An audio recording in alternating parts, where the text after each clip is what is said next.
Leo, hi! Welcome to Mr. Queen PH. At ito ang inyong energy update for June 16 to 30, 2025.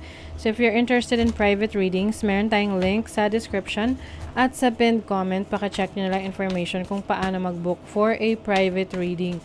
And please subscribe to our channel to show your support. Like, share this video at comment na rin kayo kung kayo ay naka-resonate.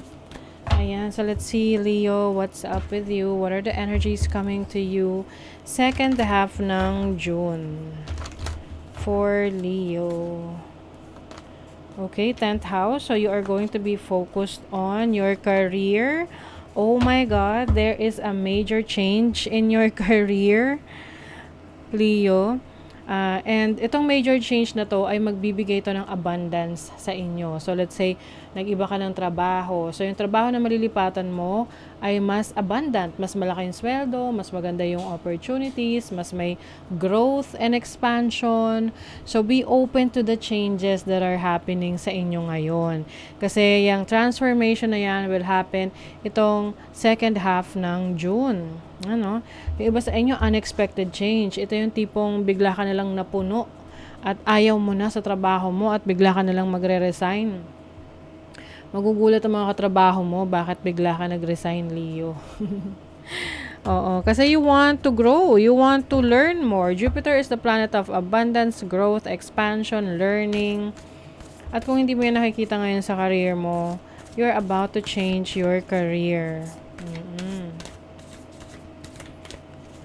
Let's see what else. What is your overall energy for Leo? The Six of Wands. O, diba? This is success. Focus sa mga tao sa'yo. You may be in a public life, no? Public ang iyong career. Yung iba naman, maaring yung attention ng mga tao sa'yo, nandiyan talaga kasi ikaw yung kanilang idol or they admire you. Okay? So this is about being admired, being recognized. So maraming nakaka-recognize ng iyong galing, talento, skill set. And this is also success doon sa mga challenges na pinagdaanan mo. You will overcome that. Yung iba naman, kung kayo ay may sinalihang contest, kayo ay mananalo. What is the challenge? The challenge is the Knight of Wands. So pwedeng may times na challenge rin sa inyo yung sarili ninyo. Lalo na pag may mga pagkakataon na tinatamad ka, may mga times na ayaw mong kumilos, ayaw mong gumawa ng action. But you know what? Importante talaga that you are showing up. 'Di ba? You have to show up for your dreams, for your hopes, no? For your goals. And also, take risks. Oo. Kasi I think, yung iba sa inyo, natatakot mag-take ng risk pagdating sa career. Kaya, nagsistay kayo dyan. But, I think, itong second half ng June, something will change.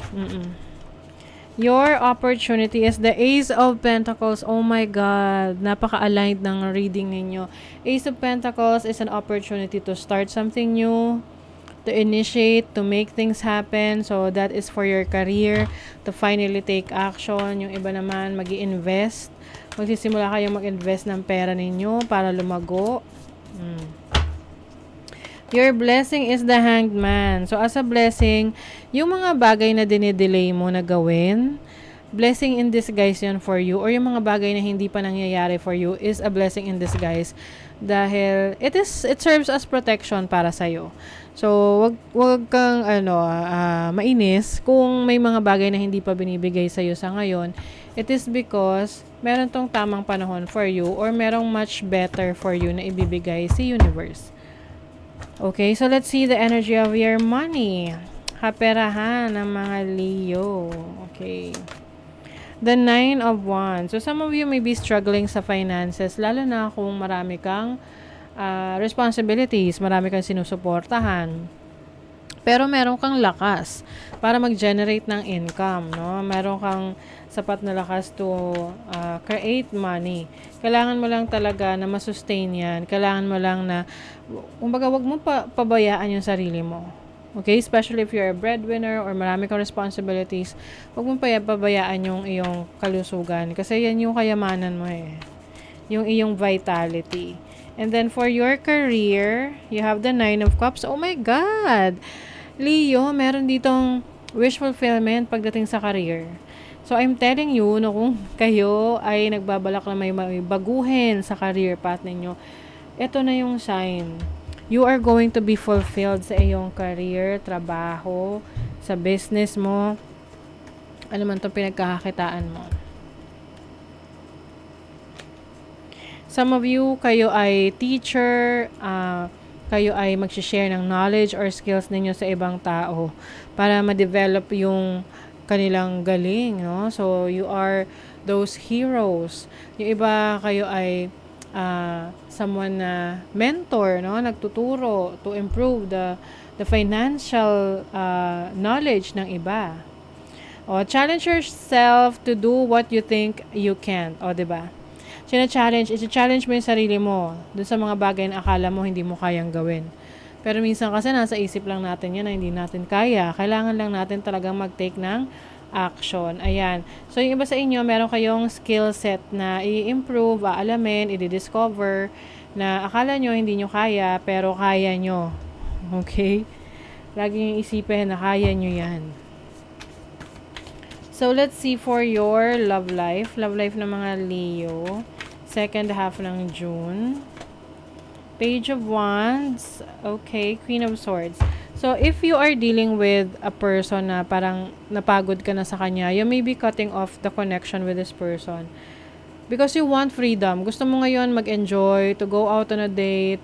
Lalo na kung parang ang trato mo sa kanya is someone na seryoso, pero siya pala hindi naman. Oo, so, for you, you are going to cut off this person sa buhay mo at you will go on with your own adventure. Yes, maaring ikaw ay maghahanap ng mga new connections, friends, na kung saan i-enjoy mo muna yung company nila. Medyo mataas yung wall nyo ngayon, no? Especially if you're single ngayon at meron kayong naging traumatic experience with your past. Very optimistic kayo ngayon pagdating sa relationship, no? Kahit meron kang kina-cut off sa buhay mo, optimistic ka pa rin. Positibo pa rin yung pananaw mo na alam mo, darating yung person na para sa'yo. At alam mo lang din kung ano yung ina-expect mo sa person mo.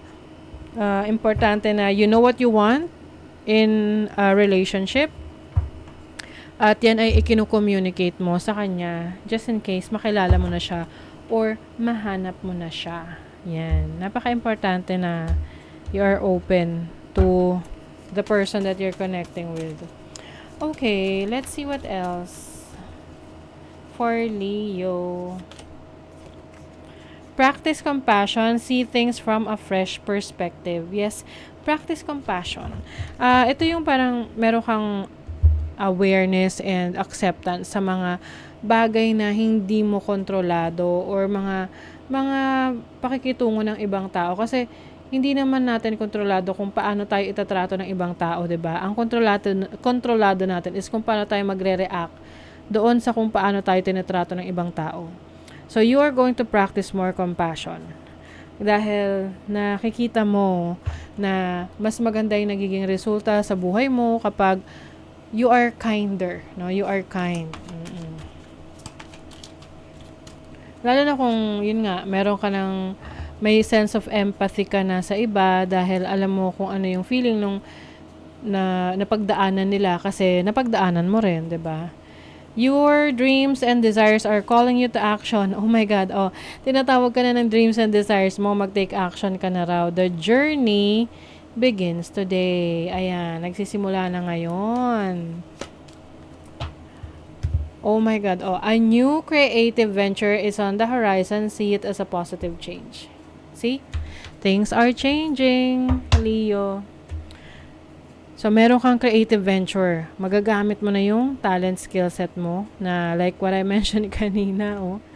Ayan o, skilled. You are skilled. Marami kang abilities na pwede mong i-improve, i-develop. So, yun yung bibigyan mo ng focus at attention ngayong second half ng June.